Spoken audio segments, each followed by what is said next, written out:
नमस्कार साथियों, सर्वा क्लासेज में सभी साथियों का हार्दिक स्वागत है। अपने सर्वा क्लासेज के माध्यम से संपूर्ण सिलेबस ज्योग्राफी का है, जो फर्स्ट ग्रेड है, लेबर असिस्टेंट है, अन्य प्रतियोगी परीक्षाओं से संबंधित संपूर्ण सिलेबस आप तक पहुंचा रहे हैं। बड़े विस्तार के साथ में पहुंचा रहे हैं, तो सभी साथी जुड़े सर्वा क्लासेज के साथ में और क्लास को शेयर भी कर दें, अन्य साथियों को भी जोड़ दें, ताकि हमारा मनोबल बढ़े और हम आपके लिए शानदार क्लास है वो लेकर आते रहें। तो आज अपन देखेंगे सागर जो तरंग होती है, सागरीय जल होता है, जब तटवर्ती इलाके से टकराता है तो किस तरह की स्थलाकृतियों का निर्माण करता है। तो सागर जल या सागर तरंग के द्वारा तटवर्ती इलाके में विशेष रूप से प्रहार से जो स्थलाकृतियां बनती है, जिसको अपरदन से निर्मित स्थलाकृतियां कहते हैं, तो सागर जल द्वारा अपरदित प्रमुख स्थलरूप कौन कौन से है उसकी विस्तार से अपन चर्चा करते हैं। तो इन्हीं पंक्तियों के साथ में क्लास को शुभारंभ करते हैं। शुभम श्रीवास्तव की पंक्तियां मुझे बहुत अच्छी लगती है, आजकल बहुत सुनता हूं मैं शुभम श्रीवास्तव को। पहले कुमार विश्वास को खूब सुनते थे, लेकिन वो एक तरफा है ना। तो इनकी पंक्तियां बड़ी अच्छी है। देखो किस प्रकार से एक व्यक्ति जो है किस डेडिकेशन के साथ में अपने घर परिवार के लिए त्याग करता है, ठीक उसी के ऊपर इनकी पंक्तियां बड़ी अच्छी है।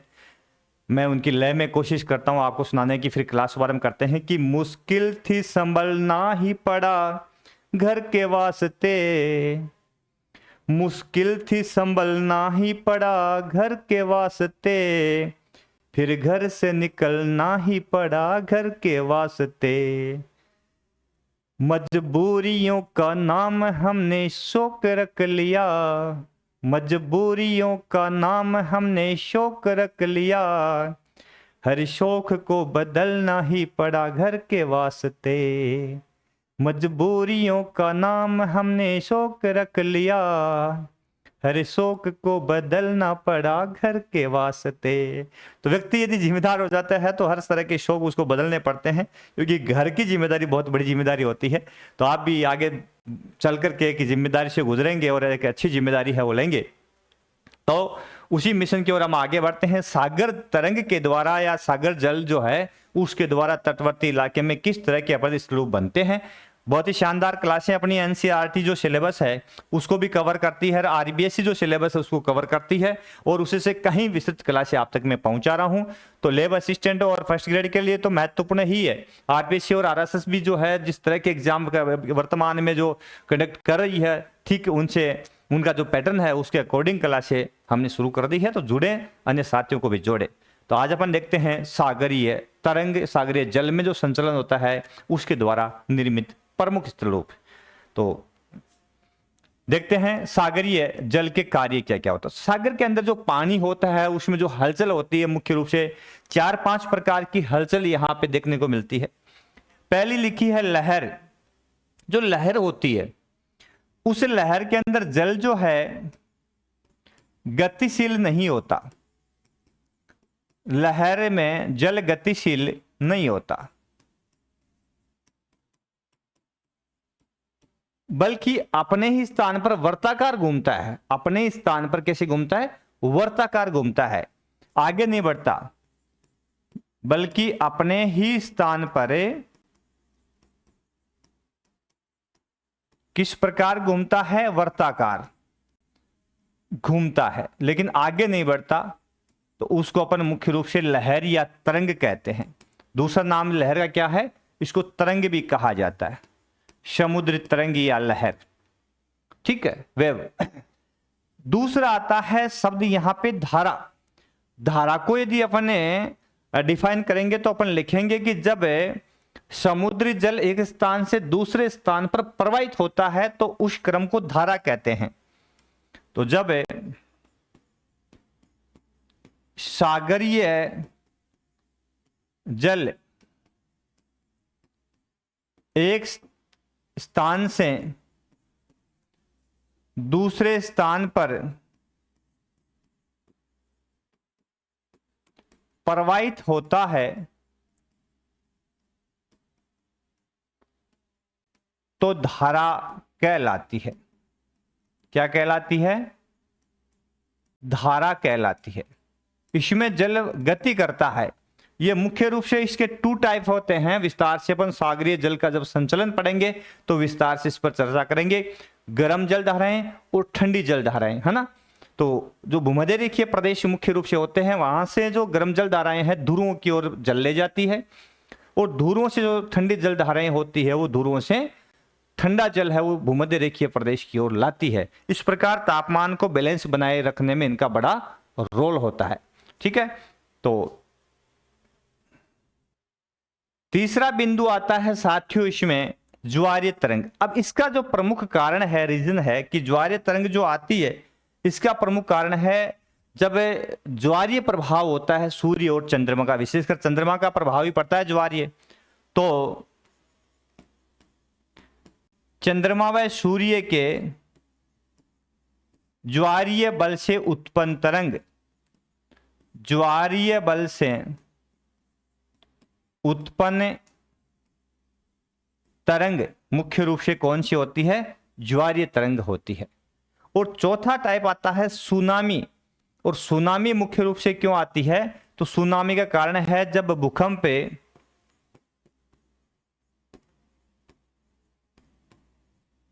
का केंद्र, जब भूकंप का केंद्र समुद्र या समुद्र के पास, सागर या पास अवस्थित होता है,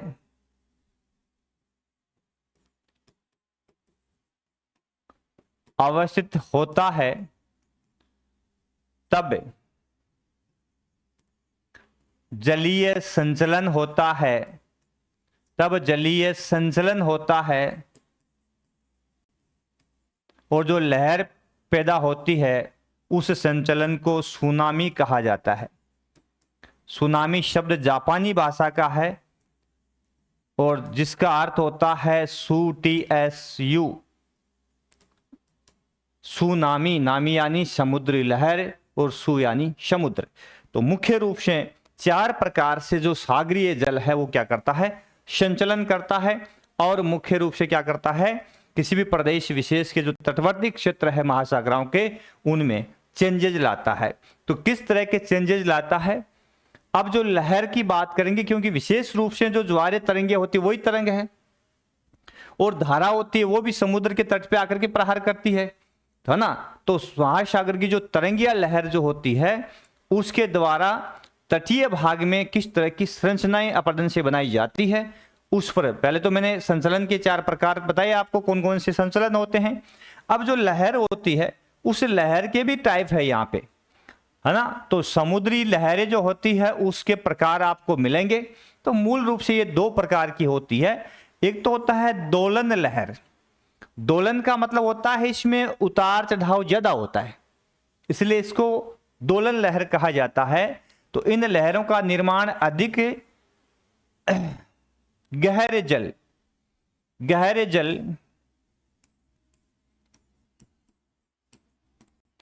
अधिक गहरे जल वाले क्षेत्र में होता है, क्योंकि जहां गहरा जल है वहां पे इसमें दोलन अधिक हो जाता है। इन लहरों में जल प्रत्येक वर्ताकार गति करती है, यानी इसमें जो जल है वो प्रत्येक भाग जो है किस रूप में? वर्ताकार रूप में ये गतिशील होता है। किसमें? दोलन में। उस लहर में जल की गति श्रृंग के पर आगे जो शिखर होता है उस पर आगे, गर्त पर पीछे, अग्र भाग के ऊपर और पृष्ठ भाग पर जल नीचे की ओर जाता है। ये इसकी विशेषता होती है दोलन लहर की।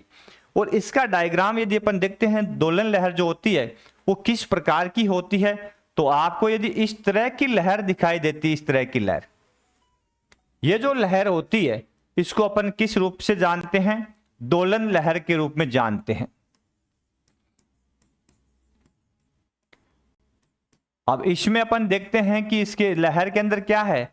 उतार चढ़ाव जो है वो ज्यादा है, यानी इसमें विवर्तन जो देखने को मिलता है वो ज्यादा होता है मुख्य रूप से, ठीक है ना।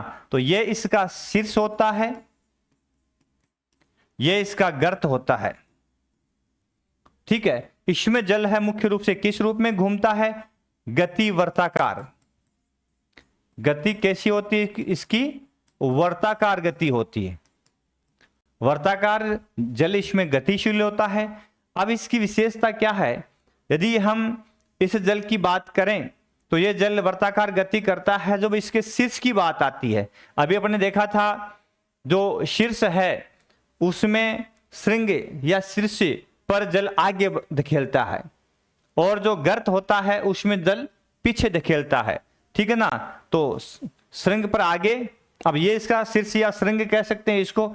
यहां जल जो है किसी भी वस्तु को आगे फेंकता है, समझ गए, और यहां जो जल है वो किसी वस्तु को पीछे फेंकता है, ठीक है। और उसके बाद में अगला आता है कि इसके अग्र भाग में ऊपर और पृष्ठ भाग में नीचे। अब ये इसका आगे का भाग है। यदि इसकी मैं मान लूं इस रूप में, यह तरंग जो है उसकी गति है, क्योंकि यहाँ जल तो वर्ताकार है लेकिन तरंग जो होती है उसमें ऊर्जा है वो गतिशील रहती है, तो ऊर्जा इस रूप में आगे गतिशील है ऐसा मान लेते हैं, है ना। तो इसका अग्र भाग है उसमें जल नीचे की ओर, ठीक है, और इसका जो पृष्ठ भाग है उसमें पीछे की ओर गतिशील होता है ना। यही है ना, अग्र भाग जो है, अग्र भाग में जल ऊपर और पृष्ठ भाग में नीचे। तो यह इसका तरंग का अग्र भाग हो गया। तो अग्र भाग जो है इसमें जल ऊपर उड़ता है और जो पृष्ठ भाग है उसमें जल पीछे धकेला जाता है या नीचे बैठता है, ठीक है। तो यह भी आपको लहर की एक प्रकार है जिसका नाम है दोलन। अब दूसरा जो टाइप आता है उसका नाम है स्थानांतरित तरंग। कौन सी है? स्थानांतरित तरंग, वेव ऑफ ट्रांसलेशन कह सकते हैं इसको अपन। तो इसमें क्या होता है कि यह तरंग दोलन तरंग से थोड़ी भिन्न होती है। स्थानांतरी शब्द ही स्थानांतरी है, ट्रांसफर्ड है ये। इस तरंग में जल की गति तरंग के समानांतर होती है, यानी तरंग जो है उसमें जल की गति जिस ओर तरंग आगे बढ़ती है उस ओर भी इसकी जल की गति होती है। उसमें जल वर्ताकार घूम रहा था। यह तरंग जैसे जैसे सागर तट की ओर आगे बढ़ती है वैसे वैसे जल की गहराई घट जाती है ना, क्योंकि सागर के किनारे के पास तो जल की गहराई बहुत कम होती है और जो जो समुद्र के बीच में जाते हैं तो गहराई बढ़ जाती है। और तरंग का घर्षण तल बढ़ जाती है। तरंग का घर्षण तल से होता है, क्योंकि तल ऊपर आ जाता है इसके अंदर, तो उससे इसका क्या होता है? घर्षण होता है। तब तेज प्रवाह के साथ में जब ठोस भाग से तरंग टकराती है तो उसके अंदर वो उछाल भी ज्यादा आता है, यानी वो काफी ऊंची उड़ती है। इस घर्षण के कारण तरंग की ऊंचाई बढ़ जाती है, तरंग की लंबाई घट जाती है और तरंग टूट जाती है। क्या हो जाती है? तरंग टूट जाती है और उस भाग में जहां तरंग टूटती है वहां बुलबुले पैदा हो जाते हैं, है ना। तो इस प्रकार तरंग का टूटना शर्प कहलाता है। क्या कहलाता है? शर्प। तो इसको बोलते हैं स्थानांतरी तरंग। तो इसमें यह तट होता है इस प्रकार का सा, और इसमें यहां मैं मान लूं कि यह महासागर है और इस सागर के अंदर में पानी भर दूं, इसमें स्थल भाग जो है इसको अपन ये जल भर दें। अब यहां जो तरंग पैदा होती है इस भाग में जो लहर पैदा होती है इस रूप में, ठीक है, तो यह क्या करती है, क्योंकि अब आगे अपन जाएंगे तो इसके अंदर गहराई ज्यादा है, लेकिन जो जो ये स्थानांतरित तरंगे अपन तट के पास में आते तो यहाँ गहराई कम है। तो यहाँ कम गहराई होने के कारण यहाँ इसका जैसे ही घर्षण होता है तो इस तरंग की है इसकी ऊंचाई बढ़ जाती है। ऊंचाई बढ़ती है तो चूंकि उसमें पानी कम होता है तो तरंग यहाँ पर क्या हो जाती है? ब्रेक हो जाती है, टूट जाती है। क्या हो जाती है? तरंग इस भाग में टूट जाती है। इस प्रकार से तरंग टूट जाती है। इस प्रकार तरंग टूटना सरफ कहलाता है। तो ये कौन सी तरंग है? स्थानांतरित तरंग। हालांकि इसके टू टाइप अपन देखेंगे, दो प्रकार इसके अपन देखेंगे। तो ये ट्रांसेक्शन कह सकते हैं, ट्रांसफर्ड वेव्स कह सकते हैं, जो कि इसमें जो गति होती है तरंग की, गति तरंग के समानांतर, जल की गति होती है वो तरंग के समानांतर होती है। ये भी इसमें यहां पे याद रखोगे, ठीक है ना। और यहां जहां तरंग टूटती है उसको बोलते हैं सर्फ, ठीक है। जहां तरंग ब्रेक होती है, तरंग ब्रेक या सर्फ भी कहा जाता है। अब जो स्थानांतरित तरंग होती है उसके दो प्रकार हैं। कितने प्रकार है? दो प्रकार होते हैं मुख्य रूप से। एक तो होती है विलांचली, कक्षा 11 में भी है ये लॉन्ग शोर करंट जो होती है मुख्य रूप से, है ना। तो लॉन्ग शोर जो करंट होती है या धारा कह सकते हैं, तरंग कह सकते हैं, तो वेलांचली धारा कौन सी होती है? तो ऐसी धाराएं जो मुख्य रूप से समुद्र तट जो है उससे समानांतर चलती है ना, तो वो वेलांचली प्रवाह कहा जाता है उसको। यह धारा तट के समानांतर प्रवाहित होती है। इसकी उत्पत्ति दो प्रकार से होती है। एक उत्पत्ति होती है जब पवन वेग से प्रवाहित होकर के जल तट से टक्कर खाता है और फिर वो तट के समानांतर प्रवाहित होने लग जाता है। एक तो वो है, जैसे मान लीजिए ये कोई भाग है और यहां पे मान लेते हैं ये तट है। अब यहां इस भाग से ये वाला क्षेत्र है, इसमें पानी है, ठीक है ना, तो पानी ये स्थल भाग कर दिया अपन ने और ये इसका जलीय भाग कर दिया अपन ने। अब इसमें अपन तरंग पैदा करते हैं, तो यहां जो लहर आई है मुख्य रूप से इस तट से टकराई और टकरा करके इस तट के समानांतर बहने लग गई। तो इस प्रकार से इसके समानांतर जो बहती है वो वेलांचली कहलाती है, वेलांचली प्रवाह कहलाती है। समझ गए? इसको बोलते हैं वेलांचली प्रवाह है, जब ये तट से टकरा करके और इसके साथ बहना प्रारंभ कर दे। पहला प्रकार तो ये इसका। दूसरा है जब ये आए तिरछी आकर के तट से टकराए, खुद ही पहले से तिरछी हो। तो दूसरा है पवन वेग के कारण जब तरंगे सागर तट से तिरछे टकराती है तब उनका प्रवाह तट के समानांतर हो जाता है। तो दो कारण है, एक तो टकराने के बाद में तिरछी हो जाती है, एक तिरछी आकर के ही टकराती है ना, तब भी इनका प्रवाह है तट के समानांतर हो जाता है। तो इसको अपन ऐसे समझ सकते हैं, जब ये तिरछी टकराती है तो कैसे टकराती है, इसको अपन ऐसे समझें कि मान लिया ये तट है, ये तट है। अब इसके अंदर जो तरंग आ रही है वो यहां, ये जलीय क्षेत्र है, ये स्थल मान लेते हैं, ठीक है, तो ये तो स्थल है और ये जल है, ये सागर मान लेते हैं। अब यहां जो तरंग आ रही है वो कैसे टकरा रही है, इधर आकर के और इस सागर से मुख्य रूप से तिरछे टकराती है। तिरछे टकराती है तो पहले से तिरछी है तो, और फिर ये आगे इसके साथ बहना प्रारंभ कर देती है तट के सारे। इस तरह का जो प्रवाह होता है तो ये मुख्य रूप से क्या कहलाता है, वेलांचली। दो टाइप से ये तरंग बनती है, वेलांचली प्रवाह, ठीक है, समझ गए होंगे। वेलांचली प्रवाह किसे कहते हैं, तो वो तरंगे से सागर तट के आकर पास आकर के जब उनसे टकराती है और टकरा करके जब उस तट के समानांतर बहना प्रारंभ कर देती है तो उनको वेलांचली प्रवाह कहा जाता है। हालांकि ये तरंगे जो अपरदन ज्यादा करती है और यहाँ जो निक्षेपित स्लूप होते हैं उस निक्षेपण को हटा करके बहाने में सहायक होती है मुख्य रूप से, ठीक है ना, ये इनका रोल होता है। दो प्रकार की तरंगे अपने देख ली है ना। तो एक तो अपने देख ली है जो काफी ज्यादा दोलित हो रही थी, है ना, और दूसरी जो अपने देख ली स्थानांतरी है, उसके टू टाइप अपन ने मुख्य रूप से दो प्रकार इसके भी देख ली है। जैसे एक तो अपने वेलांचली प्रवाह है, इसका मुख्य रूप से देख लिया है, तो किस प्रकार से वेलांचली तरंग है वो बनती है।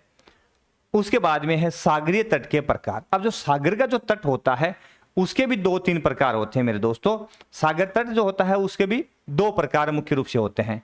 तो सागर का जो तट है उसके दो प्रकार कौन कौन से होते हैं, दो प्रकार का तट होता है। पहला होता है ऊंचे चट्टानी तट, इसको बोलते हैं जलमग्न तट, और दूसरा होता है निमग्न निम्न अवसादी तट या उन्मग्न तट, ठीक है। तो अब ये दो प्रकार के तट कौन से होते हैं मैं आपको बताता हूं कि ऐसे तट, जैसे मैं अभी बताता हूं आपको, एक डायग्राम अपन यहां बनाते हैं, डायग्राम से ही आप समझ पाओगे वरना तो मामला मुश्किल हो जाता है समझना। एक साइड में बनाता हूं ये वाला दूसरा वाला तट है और एक साइड में बनाता हूं दूसरे वाला तट। अरे कहां जाएगा मेरा यार,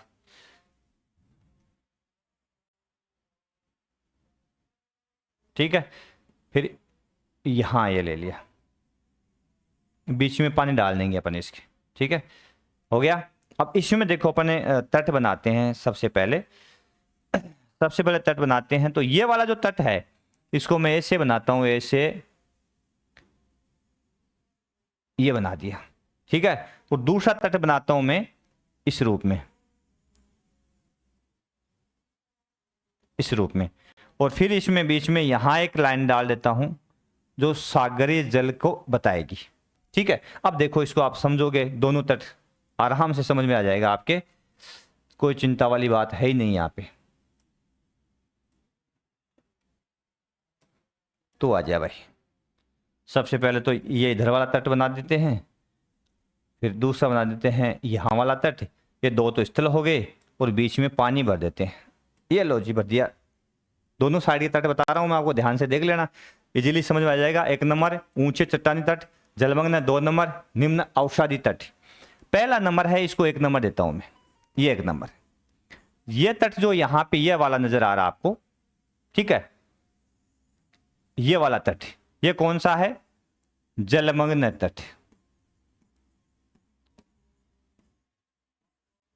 जलमग्न तट, इसका मतलब यह हुआ कि ये सागर है। तो ये तट जो है वो सीधा खड़ा है यहाँ पे।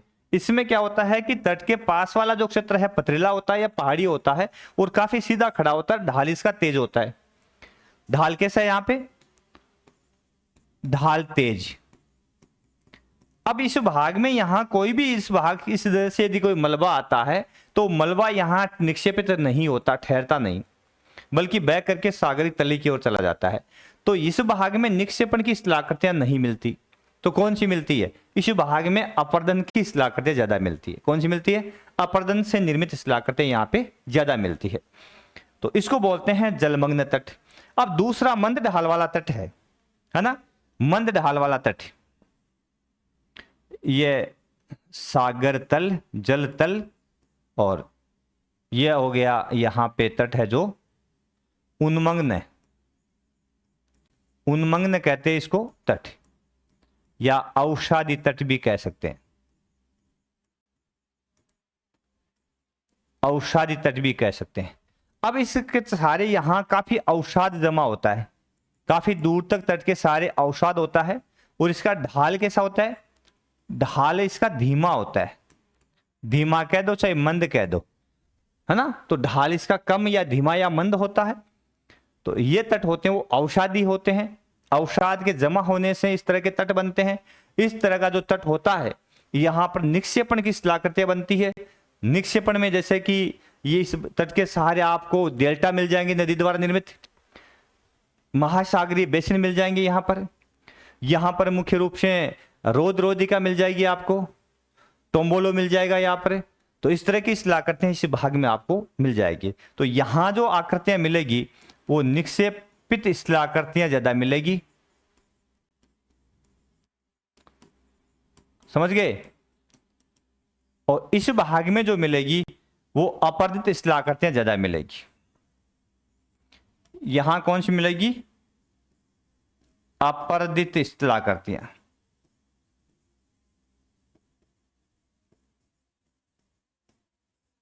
ये ज्यादा मिलेगी, ठीक है। अब मेरे हिसाब से समझ में आ जाना चाहिए। यहाँ कोई डाउट तो मैंने छोड़ा ही नहीं भाई, कोई तरह का डाउट आपको रहे, है ना, ऐसा कोई डाउट तो यहाँ पे दोस्तों है ही नहीं, ठीक है। आगे चले, चलो जी। नोट्स मिल जाएंगे आपको बहुत शानदार तरीके से, मैं बता दूंगा। आप तो बस जुड़े रहे हैं, क्लास को शेयर करते रहे, अपने साथियों को भी जोड़ें, ताकि क्लास जो है वो ज़्यादा से ज़्यादा लोगों तक पहुंचेगी, ज़्यादा लोगों को फायदा मिलेगा। जैसे ही मेरे को छुट्टी होती है, समय मिलता है, यन के प्रकरण है, सुबह शाम रात के समय, दोपहर जब भी समय मिलता है, मैं आपके लिए शानदार क्लासेस लेकर आता हूँ और आपको कुछ देने का प्रयास करता हूँ साथियों। लेता क्या हूँ आपसे? कुछ नहीं ले रहा, सिर्फ एक शेयर ले रहा हूँ, एक लाइक ले रहा हूँ, एक सब्सक्राइब ले रहा हूँ, है ना। और यदि आप ऐप से जुड़ते हैं, नोट्स वगैरह सब कुछ लेना चाहते हैं, तो आप एक ऐप का नॉर्मल सा जो चार्ज है एप्लीकेशन के अंदर, जो एप्लीकेशन चलाने का जो होता है बेसिक सा, वो और कुछ नहीं है, ठीक है। अगला, अब इसका एक्सप्लेन देख लो। सबसे पहले है ऊंचे चट्टानी तट या जलमग्न तट कौन से होते हैं, इनकी क्या विशेषता, मैंने विशेषता पहले बता दी आपको। तो ये तट जो होते हैं मुख्य रूप से अपन क्या लिखेंगे, ये तट समुद्र के पास खड़ी ढाल वाले होते हैं, अभी बताया मैंने। जलमग्न वाला, ये जल में सीधे डूबे रहते हैं, कहा था मैंने। यहाँ तटरेखाएं अनियमित होती है, ठीक है, क्योंकि अपरदन होता है यहाँ पे ज्यादा। यहाँ अपरदित स्थलूप अधिक भी देखने को मिलते हैं, यही कहा था मैंने। ये जैसे भृंगु, वेदिकाएं, तरंग से चबूतरे यहाँ खूब सारे मिलते हैं। तो अपरदित यही स्थलूप होते हैं जो यहाँ पे मिलते हैं। फिर दूसरा आता है सर्प और श्वास, अधा प्रवाह। अच्छा, ये पेज पीछे रह गया, है ना। तो मैंने कहा था ना वो पेज, इसको अपन वहां लेना था, जो ध्यान नहीं दिया। दोलन लहरों के प्रकार जो है ना, स्थानांतरित लहर, इसका एक प्रकार ये छूट गया था। चलो, तो इसमें अपन तट के पहले थोड़ा सा इसको देख लें। सरफ और श्वास, मैंने कहा था कि जब तरंग की ऊंचाई बढ़ जाती है तो तरंग की लंबाई घट जाए तो तरंग टूट जाती है। टूटना ही, तरंग का टूटना क्या कहलाता है? शरफ कहलाता है। अधय प्रवाह है दूसरे प्रकार की जो तरंग है मुख्य रूप से, एक तो स्थानांतरित तरंग होती है, उसका दूसरा जो प्रकार है उसको बोलते हैं अधय प्रवाह है। अधय प्रवाह में क्या होता है? मुख्य रूप से तरंग आकर के सागर से टकराती है, टकरा करके वो तरंग जो है वापिस पानी उसका लौटता है तो जो तरंग दूसरी उसके पीछे आ रही है उसके नीचे से उसका पानी आगे बढ़ता है, समझ गए? इस कारण से इसको अधय प्रवाह बोलते हैं। जब सागरीय तरंग सागर तट से टकरा करके वापिस लौट जाती है तो सागर तरंग के नीचे की ओर लौटती है, जिसे अधय प्रवाह कहा जाता है। इसको डायग्राम से समझे अपन, थोड़ा सा इसको भी मैं बता ही देता हूं आपको। यह है, यह तट है और ये इसमें जलीय भाग है, तो इसमें अधय प्रवाह कौन सा होता है ये बताना चाहता हूं मैं आपको। तो अधय प्रवाह है, ये स्थल हो गया इससे साइड में, तो ये तो हो गया स्थल, यह हो गया जल यानी सागर, ठीक है। अब इसमें क्या होता है कि कोई तरंग पहले आ रही है, ये तरंग पहले आ रही, आकर के इस तट से टकरा रही है, यहां टकराती है। अब इसके पीछे दूसरी तरंग आ रही है, ये दूसरी तरंग इसके पीछे पीछे आ रही है, तो ये दूसरी तरंग इसके पीछे पीछे आ रही है। अब पहली वाली पहले टकरा गई तो वापिस तो जाएगी ना, ये तो टकरा कर पानी कहाँ जाएगा? ठोस भाग से टकरा करके जो भी सामने उसको ऊर्जा निर्मुक्त यहाँ तट के पास में करती है तरंग, जो भी गतिज ऊर्जा उसकी होती है, तो यहाँ निर्मुक्त करने के बाद में पानी वापिस मुड़ता है ना, बछीड़ घर गुंजाए ओटो, ठीक है। तो यह पानी, ये तरंग है जो पहले वाली जो ग्रीन वाली है, ये वापिस मुड़ती है तो यहां से टकरा करके, और इसका वापिस मुड़ना इसके नीचे नीचे होता है इधर, है ना, और ये जो है इसके पीछे पीछे आकर के यहां टकरा रही है। तो ये जो तरंग है वापिस अधय प्रवाह, ये वाला भाग है ना, इसको बोलते हैं अधय प्रवाह। अधय प्रवाह ये होता है अधय प्रवाह, समझ गए? तो इसको बोलते हैं अधय प्रवाह, ठीक है ना। अब चलो वापिस, अब जो अपने चलते हैं उससे चट्टानी तट जलमग्न हो गया। अब है निम्न अवसादी तट, दूसरा प्रकार किसका? सागर तट का। तो उन्मग्न तट क्या होता है? तो ये तट अवसाद के जमाव से बनते, मैंने बताया, क्योंकि ढालमंद होता है, जो भी तरंगे अवसाद या मलबा लेकर के आती है उसको वहां पे निक्षेपित कर देती है। यहाँ नदियां तटीय मैदान डेल्टाओं का निर्माण करती है, ये सागर की ओर मंद ढाल वाले होते हैं, मंद ढालीय होते हैं ये, और यहाँ निक्षेपित स्थलाकृतें अधिक पाई जाती है। कौन सी स्थलाकृतें मिलती है? निक्षेपित स्थलाकृतें इस भाग में अधिक देखने को मिलती है, ठीक है। उसके बाद में आता है सागरीय तरंग अपतन द्वारा 4 क्रिया होती है मुख्य रूप से। जैसे अपन ने चर्चा की थी कि जो पवन प्रवाहित होती है तो वो अपवहन करती है, अपघर्षण करती है, शनिघर्षण करती है, ठीक है। जिस वैसे ही अपन ने जो हिमानी की चर्चा की थी तो वो भी अपघर्षण करती है, उत्पाटन करती, 2 क्रिया दिखाई थी। जैसे अपने नदी का प्रवाह देखा था, उसमें भी हमने देखा था कि वो भी घोल और विलीन बनाती है, घोलीकरण करती है, अपघर्षण करती है ना, उसमें भी शनिघर्षण होता है ना, अवनमित कुंड बनती है। तो ये वैसे ही ठीक है, जो सागर की जो लहर या तरंग होती है जैसे तट के सागर के टकराती है तो 4 प्रकार की क्रियाओं के तहत अपना प्रभाव दिखाती है। वो 4 क्रियाएं कौन कौन सी होती है? सबसे पहले जलगति क्रिया, तो हाइड्रोलिक एक्शन उसका होता है मुख्य रूप से। तो जल क्या करता है? जैसे तट से आकर के टकराता है तो तट जो है उसका यदि सेल कैसी है उसकी प्रकृति पर डिपेंड करता है कि सेल यदि कमजोर तत्व से बनी है या ठोस तत्व से, पदार्थों से बनी है, उसमें पाए जाने वाले खनिज है, उन पर डिपेंड करता है कि उसकी प्रकृति कैसी है, तो वो जल किस प्रकार से उस पर एक्शन लेता है। दूसरा है अपघर्षण, तो इसके साथ में जो तरंग के साथ में मलबा जो है आता है, मलबा यदि उस पर जैसे तरंग का प्रहार लगता है तो वो मलबा खुद ही तट से टकराता है और वो क्या करता है, फिर इसमें तट के ऊपर क्या करता है? घर्षण करता है, घर्षण करके और जो तट है उसको में खांच बना देता है, उसका अपहरण कर देता है, उसको भाग के ले जाता है ना। और तीसरा है सन्निघर्षण, तो मलबा जो आता है वो खुद अपने आपस में वो टुकड़े टकरा करके उनका चूर्ण बनता रहता है, उसको सन्निघर्षण कहते हैं। फिर चौथा है घुलन क्रिया, तो सॉल्यूशन कहाँ होता है, घुलन कहाँ होता है? तो इसके लिए जरूरी है कि जो भी तट है उस पर पाए जाने वाले जो चट्टाने हैं उसमें चूना पत्थर हो, उसमें डोलोमाइट हो, उसमें जैसे अन्य पदार्थ जो घुलनशील होते हैं मुख्य रूप से वो हो, है ना, जैसे डोलोमाइट, चूना पत्थर इत्यादि वगैरह है, जिप्सम हो, इस तरह के यदि तत्वों से वो तट बना हुआ है तो वो जल के साथ में घुल करके और विलय क्रिया के तहत बह करके चले जाएंगे। और चौथा, पांचों भाग आता है इसमें जल दाब क्रिया। तो ये जल का जो प्रेशर लगता है, तो ये 5 क्रियाएं यहाँ पे है। कितनी है?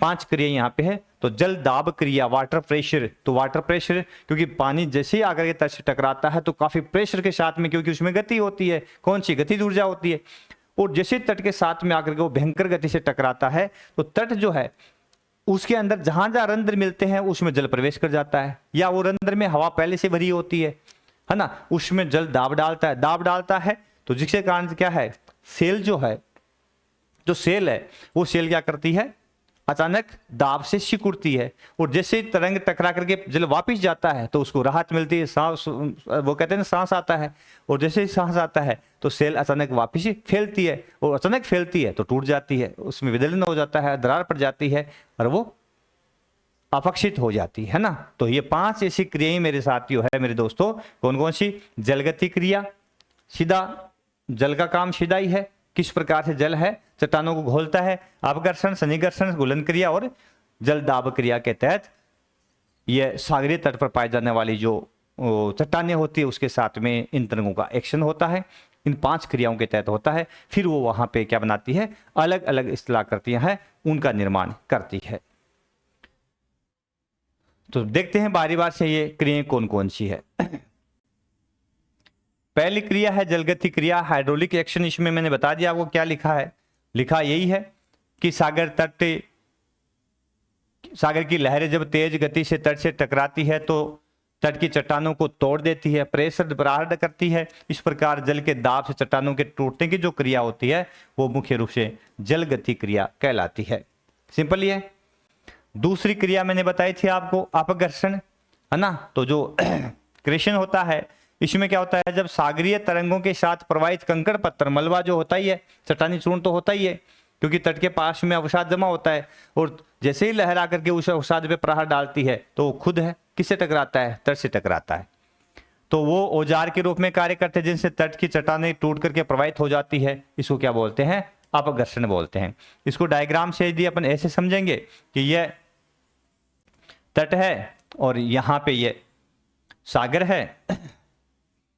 अब जैसे ही इस सागर का पानी जो है, अरे वाह ऐसे कैसे होने दूंगा तेरे को, और मेरा यार दिलदार बड़ा सोना। अब ये सागर तट है। अब क्या होता है कि यहां आपको पता ही होगा कि यहां क्या है, बड़े बड़े गोलाश में कंकड़ पत्थर मृतिका सब है, इस भाग में पड़े रहते हैं। अब जैसे यहां से जो तरंग आती है, जैसे तरंग आती है ये आकर के इन कंकड़ पत्थरों पर प्रहार करती है, तो इनको अपने साथ में ला करके ये कंकड़ पत्थर इस प्रवाह के साथ में कहां टकराते हैं, यहां टकराते हैं। तो ये खुद टकरा करके इस भाग में क्या करते हैं, खरोंच पैदा कर देते हैं। तो इसको बोलते हैं अपघर्षण। क्या बोलते हैं इसको, अपघर्षण क्रिया, यानी इस मलबे के द्वारा तट को काटना, घर्षित करना अपघर्षण कहलाता है। जब ये कण आपस में यदि टकरा करके खुद चूर्ण बन जाते हैं जिसको बोलते हैं शनि घर्षण, है ना, तो एट्रिशन बोलते हैं इसको।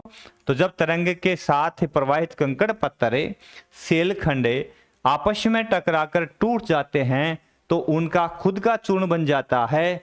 इस प्रकार इस क्रिया को शनि घर्षण कहा जाता है। क्या कहते हैं इसको, शनि घर्षण कहा जाता है। ये बार बार आ गया है, सब प्रक्रियाओं में आया है, तो मैंने आपको बता भी दिया है। और अंतिम क्रिया है, चौथी क्रिया घुलन, सॉल्यूशन। तो सॉल्यूशन मैंने कहा कि यहाँ वो चट्टानें होनी जरूरी है जो जल के साथ में क्रिया करके रासायनिक रूप से घुल जाती है, विलय हो जाती है। तो जिन तटों की चट्टानों की प्रकृति घुलनशील है ना, जिन चट्टानों की प्रकृति कैसी है साथियों, घुलनशील है, जैसे चूना पत्थर, लाइमस्टोन, चौक, जिप्सम और डोलोमाइट, ये सेलें जो है सभी की सभी जल के साथ में रासायनिक रूप से घुल जाती है ना। तो ये घुल करके जल के साथ क्रिया कर घुल करके बह जाती है। इस क्रिया को क्या कहते हैं, घुलन क्रिया या घोलीकरण भी कहा जाता है। है ना। और इससे भी क्या होता है, अपर्दन होता है। ये चौथी क्रिया है अपर्दन की। इस क्रिया के तहत भी जल है चट्टानों को घोल करके अपने साथ में ले जाता है। अपन ने कंदरा गुफा पढ़ी जिसमें चूने के जो निक्षेप जहां जहां पर भी है, और जो कास्ट शिलाकृतियां पढ़ी है, तो उसमें घोलीकरण और विलयन जो है वो सबसे बड़ी क्रिया देखी थी अपन ने। और पांचवी क्रिया आती है जल दाब क्रिया, वाटर प्रेशर। तो मैंने अभी बताया था आपको। इसमें क्या होता है, जब सागर तरंगे तट पर तीव्रता से आकर के प्रहार करती है तो तट की संधियों में हवा पर दाब डालती है। क्योंकि जहां जहां तट के पास में जो सेल है उसमें जहां जहां रंध्र है उसमें ऑलरेडी हवा भरी रहती है, और उस पर जैसे जल का दबाव पड़ता है तो सेल क्या होती है, संकुचित होती है, जिससे सेलें सिकुड़ती है। और जल तरंग पुनः जब उसी से टकराकर वापस लौटती है तो तरंग वापस धीरे से उसको सुकून मिलता है, और वो ढीली होती है, आराम फरमाती है। आराम के साथ ही वो क्या हो जाती है, टूट जाती है। तो हवा के निकलने से सेलें वापस फैलती है और कमजोर होकर के टूट जाती है। इसको बोलते हैं जल दाब क्रिया।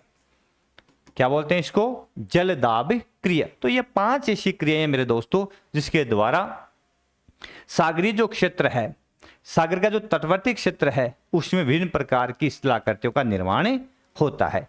तो ये 5 क्रियाएं आपके समक्ष है। उसके बाद में आता है सागरीय लहरों द्वारा अपर्दित स्थल रूप।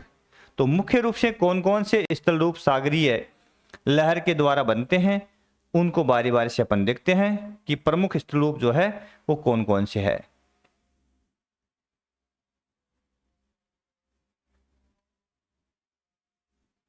तो पहला स्थल रूप आता है यहां पे, कितना टाइम हो गया, 36। पहला स्थल रूप आता है इस भाग में जो सागरीय तट के ऊपर पाया जाता बनता है लहरों के द्वारा या तरंगों के द्वारा, उसका नाम है तटीय क्लिफ या खांच, है ना। तो क्लिफ की आकृति कैसे बनती है अभी बताऊंगा मैं। दूसरी आकृति बनती है कंदरा या केव गुफा, जिसको कह सकते हैं अपन, इसको गुफा भी कह सकते हैं, ठीक है। तीसरी आकृति स्टेक बनती है, जो स्तंभ बनता है, इसको प्राकृतिक स्तंभ भी कह सकते हैं, है ना। इसको अपन स्तंभ भी कह सकते हैं। इसके अलावा लघु निवेशिका, ये कौ जिसको कहा जाता है, लघु निवेशिका एक छोटी खांच जिसके अंदर उसका यदि आगे का सिरा यदि बंद हो जाए किसी से रोधिका से, तब ये झील बन जाती है जिसको लेगून कहा जाता है। और अंत में वेदिकाएं, तो ये टेरेसेज क्या होती है, टेरेसेज मुख्य रूप से, वेदिकाएं क्या होती है, ये तरंग घर्षित चबूतरे होते हैं जो थोड़ी समतल हो जाते हैं, है ना। तो इस तरह की संरचना क्या कहलाती है, वेदिका कहलाती है। बारी बारी से प्रत्येक को देखते हैं, प्रत्येक आकृति कैसे बनती है। सबसे पहले आती है क्लिफ या तटीय क्लिफ या खांच, है ना, या भृंगु, ये शब्द भी आता है इसके लिए, भृंगु, तटीय क्लिफ, भृंगु, खांच, कई वर्ड आते हैं। जब लगातार सागर तट पर तरंग का प्रहार होता है तब सागर तट की सेलों की प्रकृति व संरचना, क्या लिखा है मैंने यहाँ पे, प्रकृति व संरचना के अनुसार। भाई प्रकृति यदि कठोर है तो सेल कम कटेगी, प्रकृति मुलायम है तो खांच जल्दी पड़ जाएगी उसके अंदर। तो प्रकृति व संरचना के आधार पर अपर्दन से स्थल भाग कटकर बह जाता है, जिससे सागर तट पर खांच नुमा आकृति बनती है। इस आकृति को क्लिफ या भृंगु कहते हैं। क्या कहते हैं, क्लिफ या भृंगु, ठीक है। तो इसे अपन क्या कहते हैं, भृंगु कहते हैं। अब इसकी शेप कैसी है, कैसे क्लिप होती है, देखो मैंने डायग्राम पहले इसलिए बना लिए कि जो टाइम जो है ना वो कम लगे, क्योंकि डायग्राम बनाने में आधा घंटा लग जाता है तो वीडियो लंबा होता है, आपके लिए थोड़ी परेशानी होती है। जब तक मैं बना रहा होता हूँ आपका मूड ऑफ हो रहा होता है, ऐसा नहीं करना भाई, है ना। अब ये किसका डायग्राम यहाँ पे है, ये डायग्राम है भृंगु का या क्लिफ, है ना, उसका डायग्राम है। अब इसमें क्या है, ये स्थल भाग है, यहां इस साइड में क्या है, स्थल है, ये स्थल वाला क्षेत्र है, ये सागर तट है, ये वाला जो तट है, यहां जल है।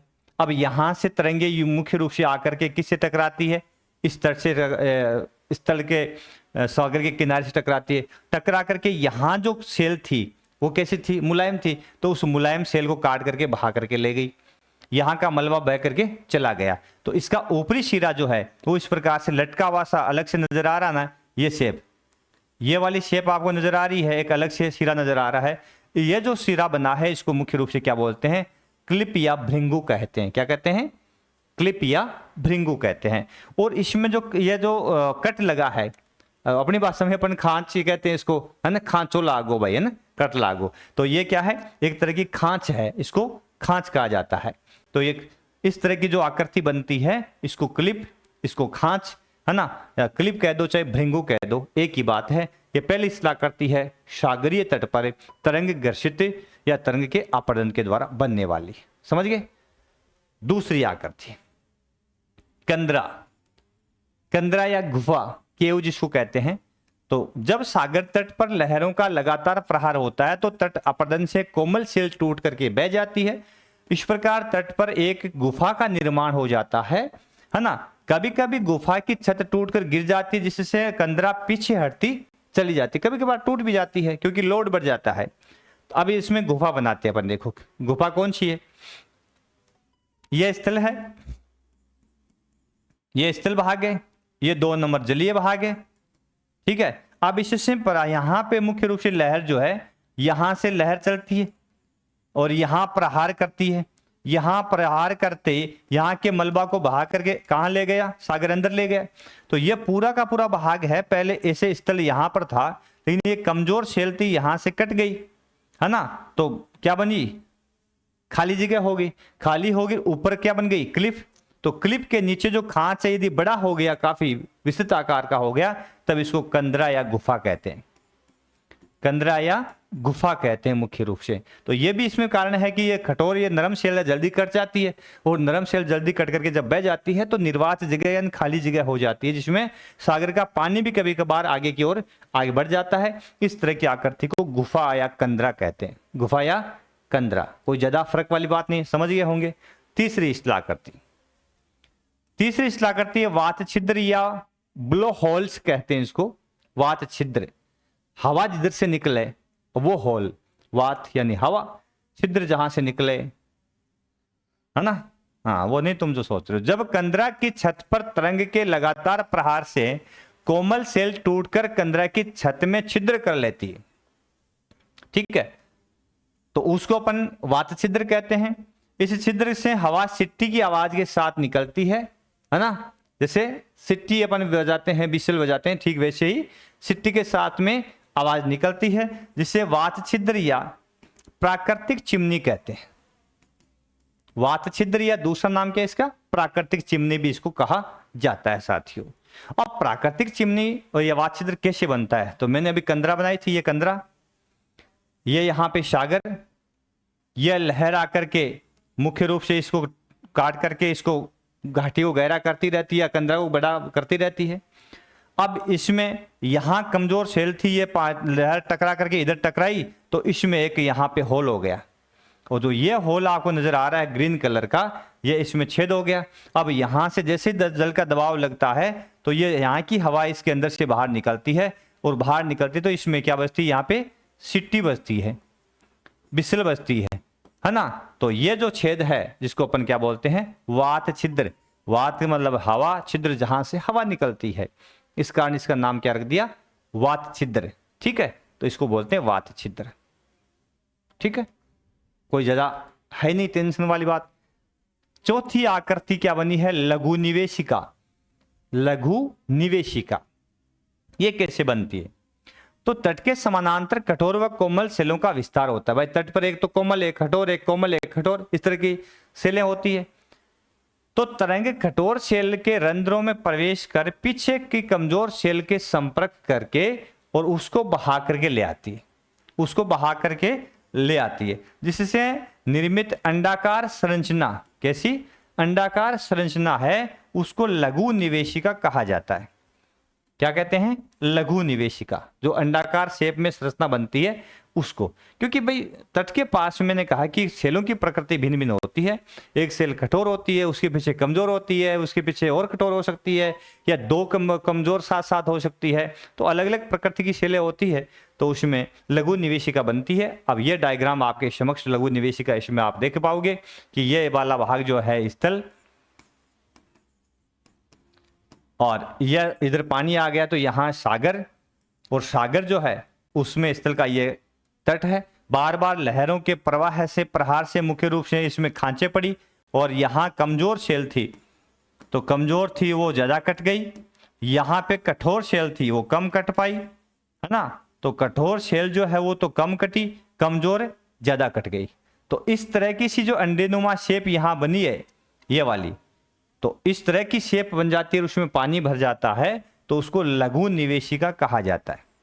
और जब आगे अपन निक्षेपण में पढ़ेंगे इसको विस्तार से, जब यहां इसका जो मुख बंद हो जाए, किसके द्वारा, रोधिका के द्वारा, रोध या रोधिका के द्वारा इसका मुख बंद हो जाए, इसमें पीछे पानी भर जाए, तो उसको अपन कहेंगे क्या, झील, है ना। कौन सी, लेगुन झील।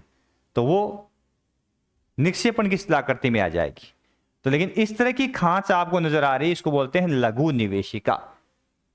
ठीक है, तो इसमें दो तरह की सेलें, कमजोर और कठोर सेल थी, जिसके कारण तरंग ने प्रहार किया तो कमजोर को तो काट के ले गई, लेकिन कठोर सेल है इसको यहां नहीं काट पाई, और इस सेल के पीछे कमजोर थी उसको काट के आगे ले आई। इस कारण से इस तरह की खांच बन गई, है ना, जिसमें जल भरा रहता है, लघु निवेशिका कहलाती है। पांचवी संरचना बनती है वेदिकाएं। तो वेदिकाएं जो टेरेसेज होती है या ट्रेश होती है, ये कैसे बनती है, जब तरंग के लगातार प्रहार से क्लिप का अग्रभाग घर्षित होकर समतल हो जाता है, जिसे तरंग घर्षित वेदी कहते हैं। अब क्लिप जो थी उसका अग्रभाग ये पहले इधर से लुढ़का हुआ था, लेकिन जैसे ही इस क्लिप का इधर वाला भाग यहां तक था पहले, और यह भाग है जैसे तरंग का प्रहार हुआ, इसका लोड बढ़ा, इसका तल जो है वो खाली हो गया, तो यहां से ये तो टूट करके बह गया। फिर धीरे धीरे यहाँ का जो प्लेटफॉर्म है ये जगह, ये एक प्रकार से समतल आकृति वाली बन गई, और इस जो क्लिप वाला मलबा था वो बह करके यहाँ जमा हो गया इस भाग में आकर के, क्योंकि यहाँ तो जमा नहीं हो पाया, लेकिन आगे जाकर के यहाँ ये मलबा जमा हो गया। तो यह जो यहाँ पे वेदिका बनी है ये तो है निक्षेपित, आगे जाकर के अपन पढ़ेंगे, ये तो निक्षेपित वेदिका है। ठीक है, और यहां जो ये वेदिका बनी है, ये वाली वेदिका, ये है कौन सी, अपर्दित वेदिका। तो ये जो भाग था टूट करके बह करके यहां आ गया, लहरें बार बार प्रहार करके इसको भाग करके अंदर की ओर ले गई, लेकिन यह समतल भाग बना, क्योंकि लंबा चौड़ा होता है, बोर्ड पे तो छोटा सा दिखाई दे रहा है, यह सैकड़ों किलोमीटर लंबा चौड़ा स्थलरूप होता है मुख्य रूप से। तो ये जो बनता है भाग, है ना, इसको बोलते हैं तरंग घर्षित वेदिका या वेदिका, समझ गए। तो तरंग के द्वारा घर्षण से ये बना भाग है, इसमें कोई मलबा नहीं है, ये सपाट और चिकना तट हो गया है। यहाँ पे ये कैसा हो गया है, सपाट चिकना, लगातार घर्षण से सपाट और चिकना हो गया है और मलबा यहां तक पहुंच गया है। तो इसको बोलते हैं, क्या बोलते हैं, तरंग घर्षित वेदिका। और अंतिम आकृति बचती है स्टेग। क्या बनती है, स्टेग। इसको मैंने लिखा नहीं, भूल गया। तो जब इसको अपन क्या लिख देंगे, जब लगातार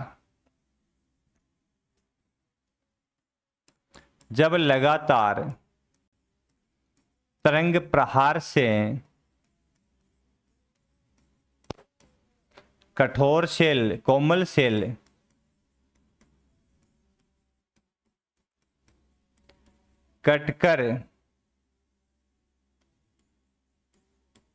कटने से गुफाएं बनती है।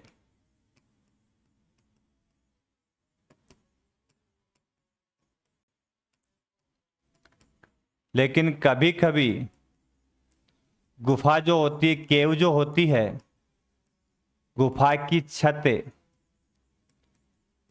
टूट जाती है, टूटकर नीचे गिर जाती है।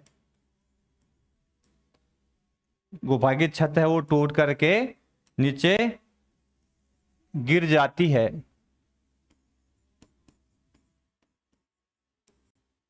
तो सागर में एक कठोर शेल स्तंभ के रूप में दिखाई देती है। स्तंभ के रूप में बनी रहती है, यही कठोर शेल जो स्टेग कहलाती है, स्टेक कहलाती है, स्टेक कहते हैं इसको। क्या लिखना भाई यहाँ पे,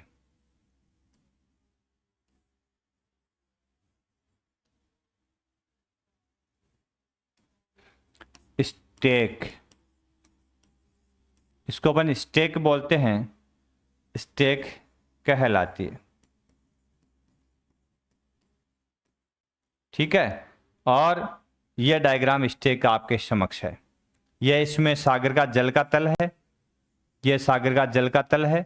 पहले यहां से मुख्य रूप से यह जो भाग था यह एक गुफा के रूप में इधर से ये आपस में इस प्रकार से जुड़ा हुआ था इससे, लेकिन जैसे जैसे घर्षण हुआ तो ये वाला जो भाग है वो टूट करके नीचे की ओर गिर गया, और इसके नीचे गिरने से ये तो टूट कर नीचे की ओर गिर गया, गिरने से ये ऊपर का भाग है वो खाली हो गया, और कभी कभी ये क्या था, किसी समय के गुफा के रूप में था। ठीक है ना। तो इस तरह की जो संरचना बनती है उसको क्या बोलते हैं, स्टेक बोलते हैं। तो इस तरह की जो शेप बनती है मेरे दोस्तों उसको क्या बोलते हैं, स्टेक बोलते हैं।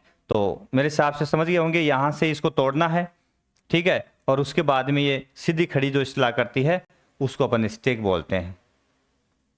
ये लो जी, ठीक है, ये आकृति है क्या कहलाती है, स्टेक कहलाती है। तो ये 6 आकृतियां मुख्य रूप से जो है किसके द्वारा निर्मित है, सागर लहर के द्वारा अपरदन से निर्मित प्रमुख शिलाकृतियां हैं। विस्तार से मैंने सभी आकृतियों को बता दिया है, और दोनों जो तट है उनको बता दिया है। तट पर कौन कौन सी क्रियाएं होती है, मुख्य रूप से जलगति क्रिया है, जलदाब क्रिया है, सन्निकर्षण है, अपघर्षण है, उसकी विस्तार से अपन ने मैंने चर्चा कर दी है।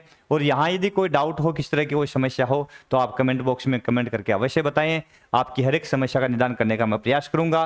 मैं mister Om Prakash Sharma, geography lecturer, कोशिश करूंगा कि आपकी हर संभव में सहायता करूं। लेकिन क्लास जो है अच्छी लगे तो शेयर अवश्य करें, सब्सक्राइब अवश्य करें, बेल आइकन अवश्य दबा लें, और अन्य साथियों को जोड़ें। एप्लीकेशन पर आ जाएं, और एप्लीकेशन पर ये संपूर्ण कोर्स और नोट्स आपको उपलब्ध हो जाएंगे, है ना। तो सर्वा क्लासेज के नाम से ही अपना एप्लीकेशन है, तो वहाँ जुड़ेंगे तो आपको ये नोट्स है बहुत ही सामान्य से प्राइस में आपको उपलब्ध हो जाएंगे। तो फिर मिलेंगे अगले क्लास में, तब तक लेते हैं आपसे विदा। नमस्कार, जय हिंद, जय भारत, जय भीम। इन्हीं शब्दों के साथ में क्लास को विराम देते हैं